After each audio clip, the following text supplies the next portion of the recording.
Hello, hello one and all. This was it. This was it.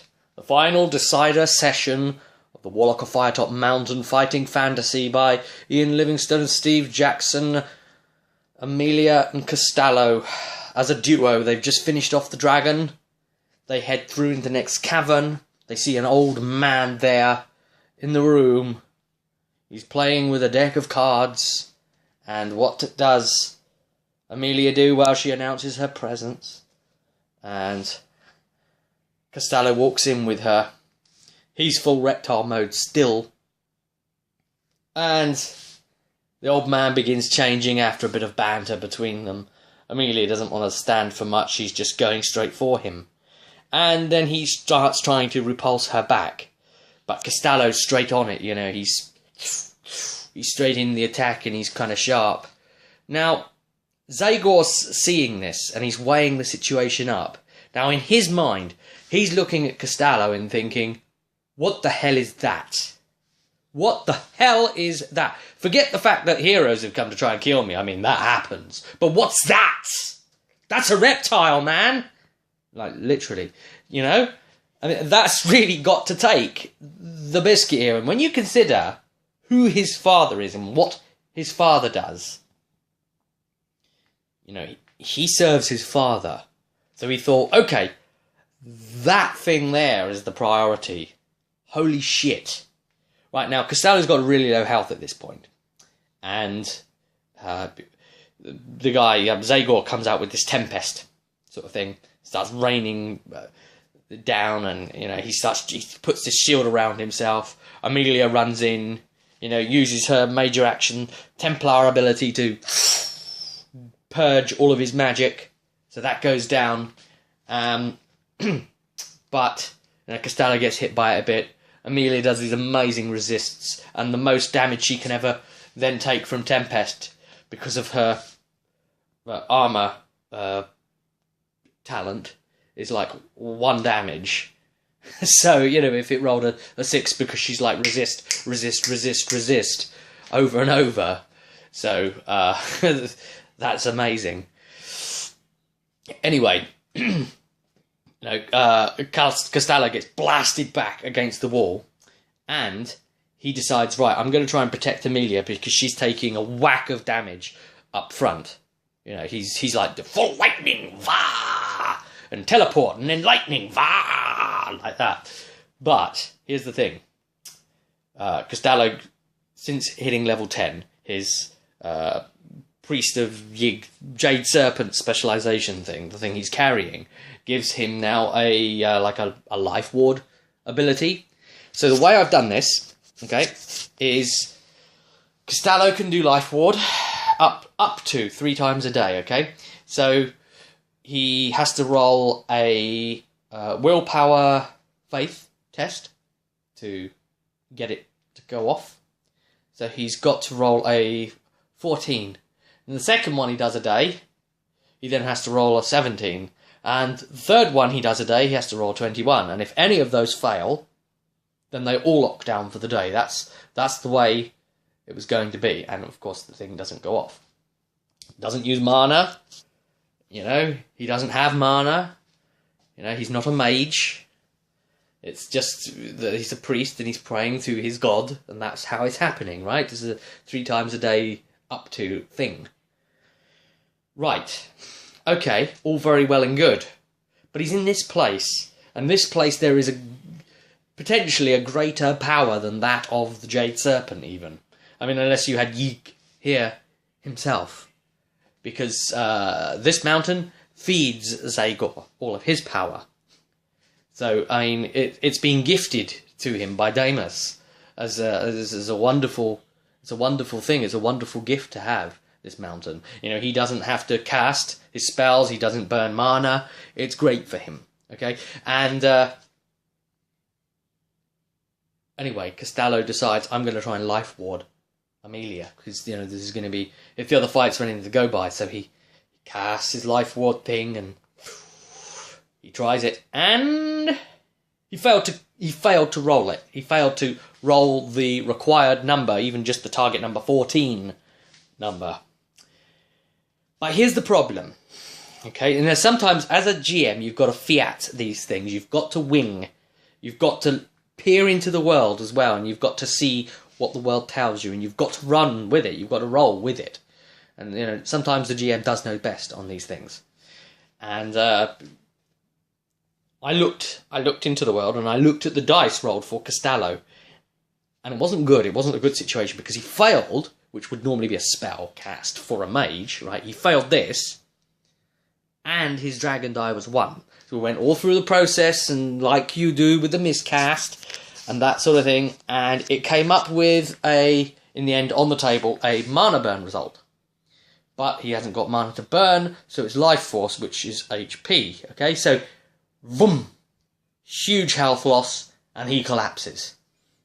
He's going into dying mode. What? He's going into dying mode. And then at that point, Amelia's looking at that, and it's just like with the dragon. And he knew he couldn't save K'Stallo then it almost didn't happen. And he's got like 3 bandages, 3 first aid kit things are left. For 3 more attempts, basically. And, it's probably... The odds are against him, and he's like -2 cunning. No healing focus. And... The best he could do, if it even succeeded, would be to try and stabilise him or whatever. But K'Stallo's down. He's just collapsed, and basically, Zagor saying, your god doesn't mean anything in this place. And it's like, holy shit. Okay, that is really bad.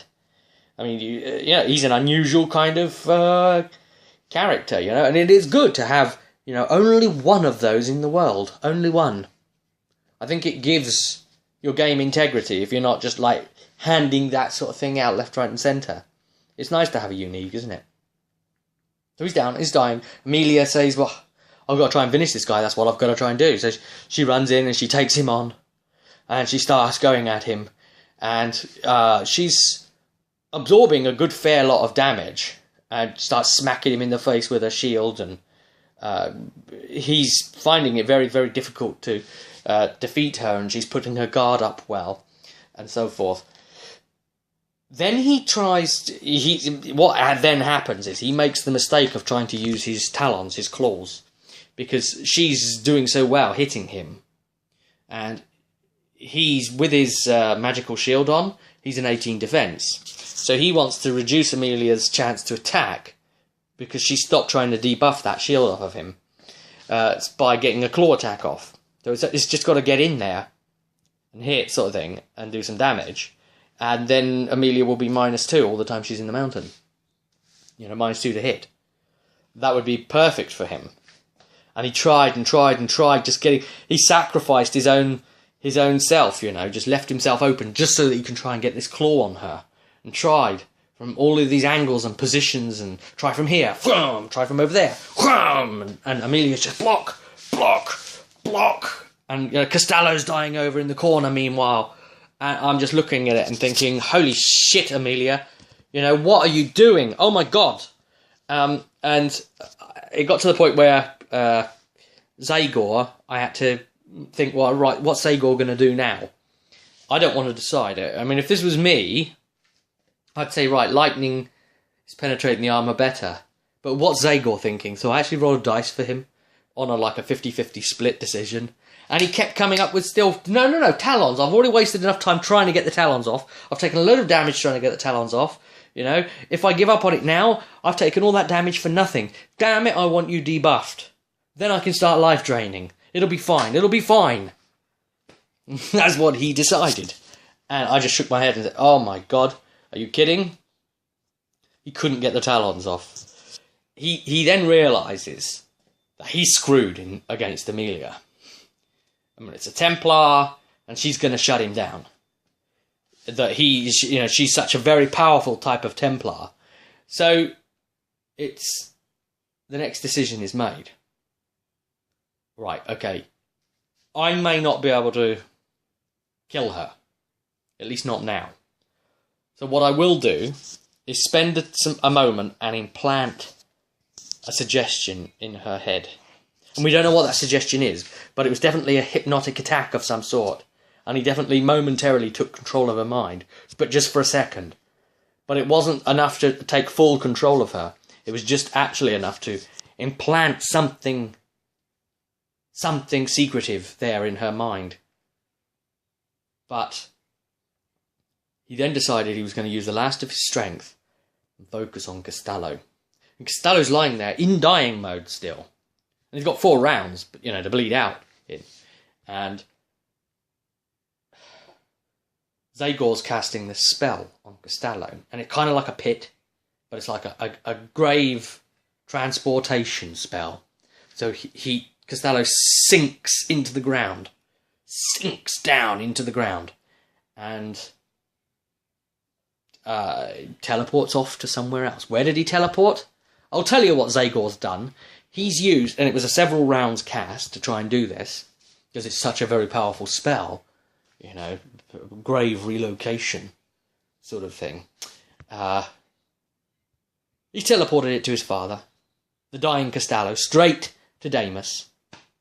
And Damus is tainted, so he's more easily controlled, with like the people with the skill that these particular Tevinter types seem to have.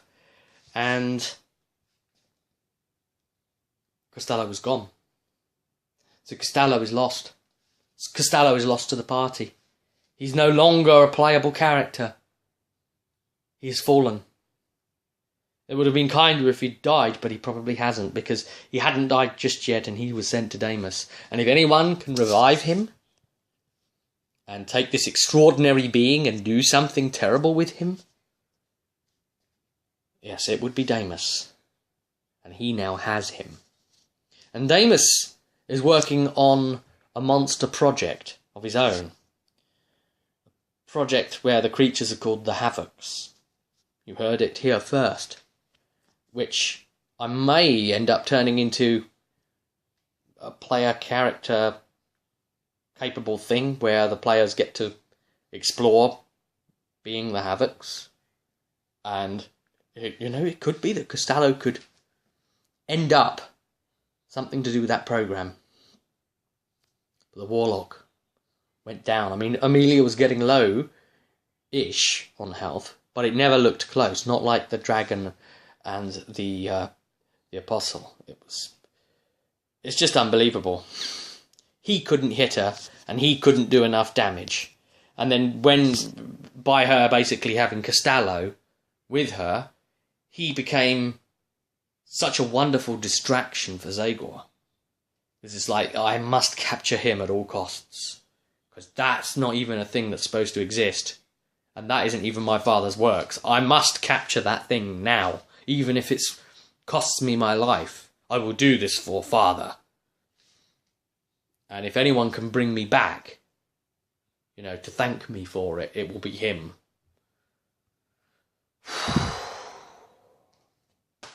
Full clear, mountain down. Well, it's not quite full clear, but still ogres walking around. And that one that had fallen, it got back up again and started walking around. So there's 2 of them loose, walking about now. So, Amelia's left in there. And she tries to open the treasure room, and she only has 2 of the keys to be able to unlock the box, so she can't do it. And she tries to backtrack through the dungeon, and she finds the portcullis fell down, and it's still there, and it's blocking it off, and it's the only way back. And she wanders around, and she can't find a way out of this place. She's trapped! Ha ha! What? But luckily, she had the presence of mind to tell the Templars, remember? She told them to go off and warn... one of them tell Brandy, and one of them tell the bosses. They came from Denerim, and a full, Templar army came out and entered the mountain and full cleared it. They were arresting apostates left, right and centre. Everybody was getting arrested. The poor little old shopkeeper that sells the blue candles because, he's got Tevinter blue candles and he shouldn't even have possession of those, arrested. And there's actual proper apostates arrested and all of the gear and magical items confiscated. And it got so much to the point that we actually had knight commanders out there. And, even like first enchanter of the Circle Tower coming out to try and debuff the place as well and give like magical assurances, I guess, with grey gore and what have you. Holy crap! I mean, what? That's incredible. So many there, and they released Amelia and let her. She gave up the keys to the thing, and they opened the chest together, all of them, and took a look in, and there was just loads and loads of gold and things, and the Templar said, "Oh yes, that'll make a wonderful donation to the Order." Not that Amelia's going to get any of it, of course. That will help us afford you Templars some more lyrium. Extra bonus for you. And while she didn't get any of like the money from become rich from the chest, she got a wonderful thing. She ended up with a piece of armour that was hidden in that chest. A chest plate. It was a massive, massive chest, and it's too big to carry. You literally have to strip everything out of it and take it away. And they did search the place and find all the right keys to be able to open it. Oh, and the other thing was, when Amelia got into the room and opened the chest herself the first time, because she didn't have enough keys, poison darts came out and they hit her and did some damage, and they took down quite a lot of health. So it's actually a good job she wasn't too low on health, because if she'd have been really scraping it and then tried to open the chest and be on her own, those darts could have fired, hit her, and been enough to tip it. It was something like 6 damage or whatever caused. And if she'd have been on, say, 6 health or less, and it would have been interesting. Wouldn't it be cruel just to die at that point, right there at the chest?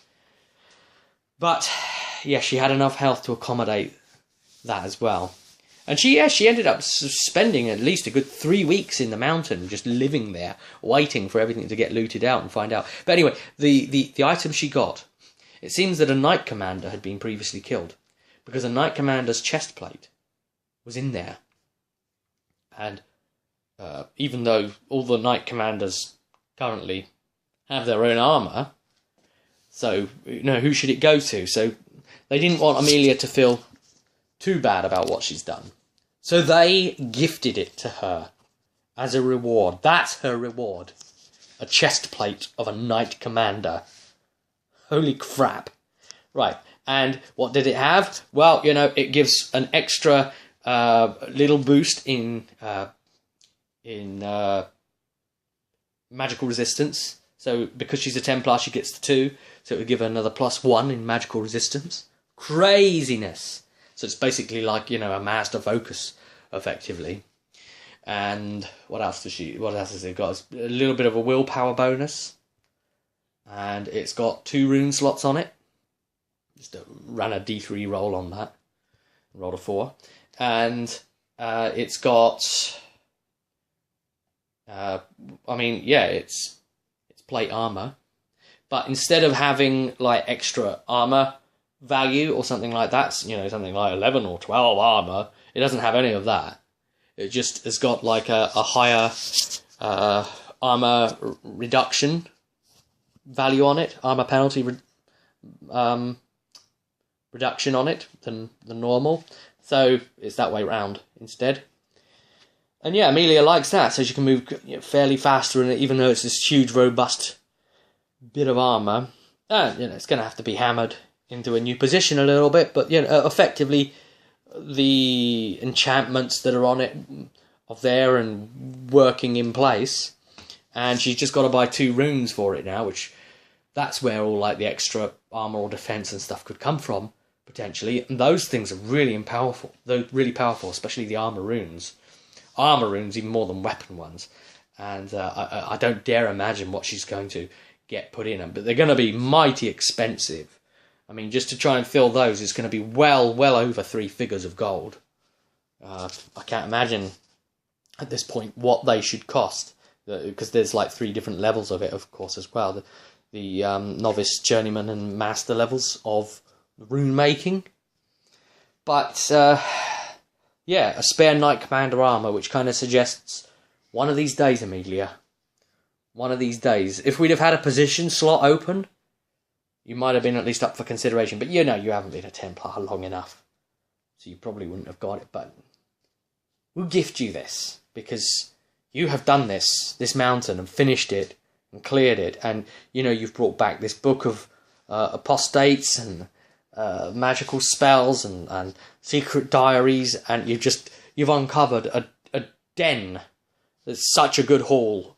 It's such a brilliant day for the Templars to have brought the mountain low and cleared it out right under their own doorstep.